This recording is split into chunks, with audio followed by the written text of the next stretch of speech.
Normally I like to start these videos by pouring a beautifully poured beer from my Series X Plus kegerator inside, but not today because they're out here next to me.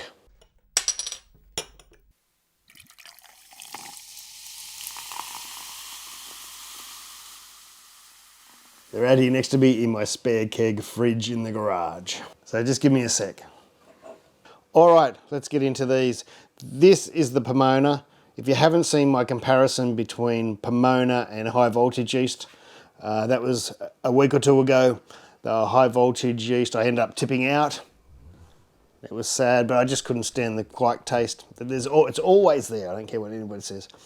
Unless you hide it with hops. We've talked about that before. Anyway, go and watch that other video if you want to see that. So this one is between the new Cellar Science Hazy and the Pomona. Now you can see here that this looks very similar to the high voltage yeast.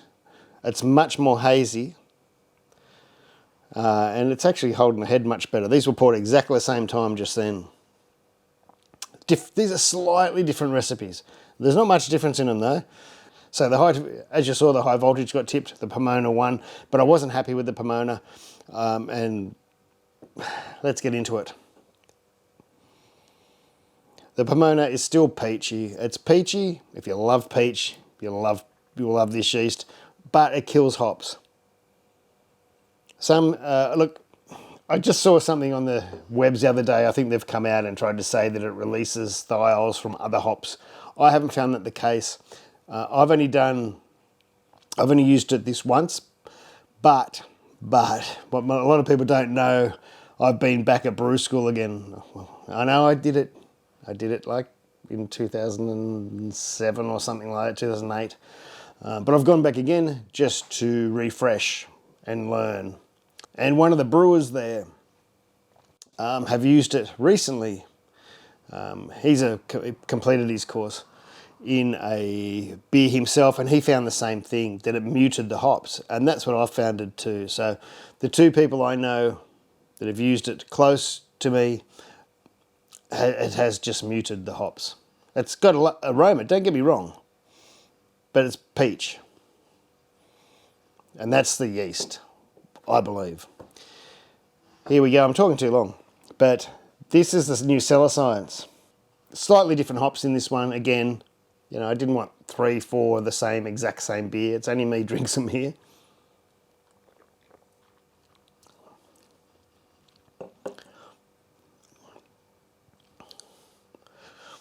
I'm getting the hops. I can taste the hops. It's hazy and I can taste the hops. That's exactly what I want out of a yeast. As I said, I'm not going to drag this video on. I could sit here and go through the nuances of each. I've already done it with this beer.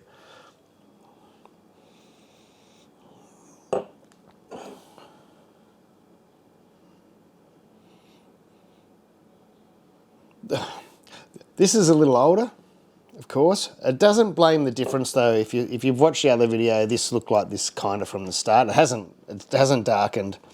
It's not oxidized. That's this one we're talking about. See, it looks lighter from this side, but that's only because this one's got a heap more haze.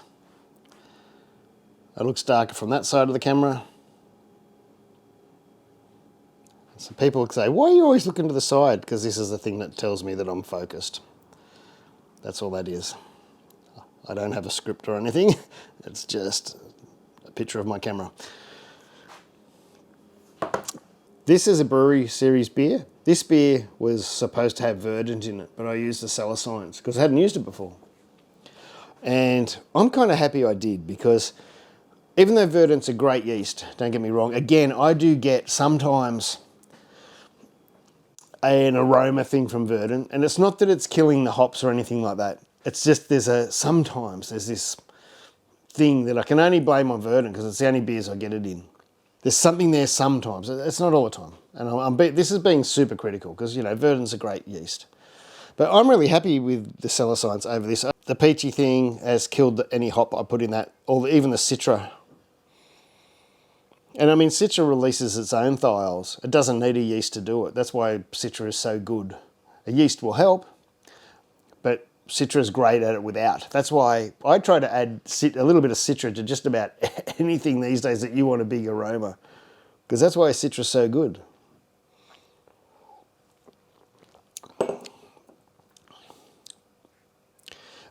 Not a bad beer. Drinkable. It's nice. For me, if I want the hops to shine through, I'd even pick this, as I just said before, over Verdant.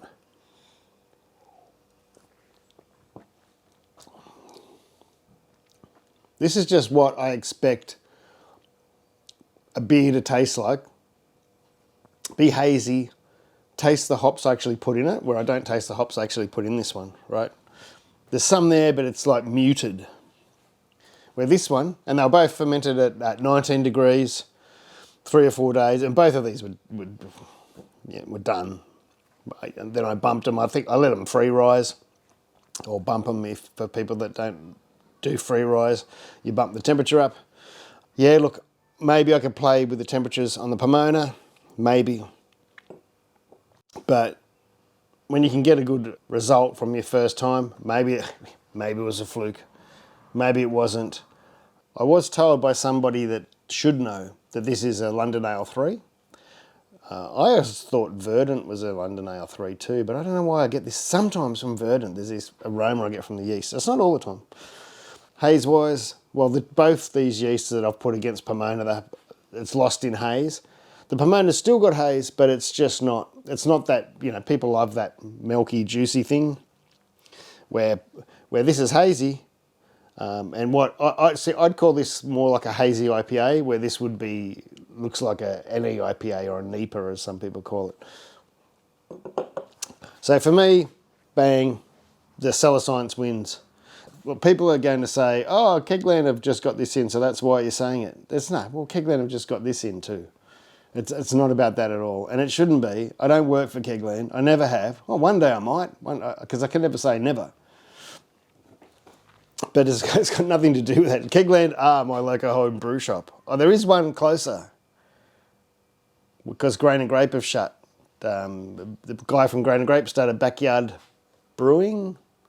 It's just in his backyard though, but he's selling all the stuff. If you live close, go to him. The trouble with him is I always go to brew shops on Sundays or order online because I haven't got a car and I've got to look after the kids and all that. But he's not open on Sundays. I think he kind of sticks to Grain and Grape's hours. So Backyard Home Brew. I knew I had to get there. I knew something was wrong. So yeah, Backyard Home Brew's the guy, one of the guys, and he's one of the nicest chaps. You might know him. He used to work on the desk a lot of the time, and I've had a few beers with him over the years, and he's awesome, and he's opened his own home brew shop after Grain and Grape shut down. All right, let's stop. Too much talk. Cellar Science wins with haziness and with flavour, as in it allows the hops to shine. Pomona, if you want the yeast to shine, and you love the peachy, apricot-y thing that it gives. And because it's been backed up now by someone I respect that brews, not that that matters because this is about what I think. Bang, bang, bang. Easy. Try it. Cellar Science. It's cheap too. Cheap as chips. So get on it and give it a go. Thanks for watching. Like, subscribe, even share the video if you liked it that much.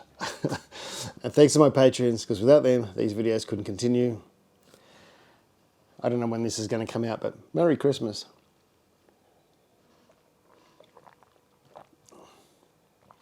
There'll be a recipe video out for this very shortly.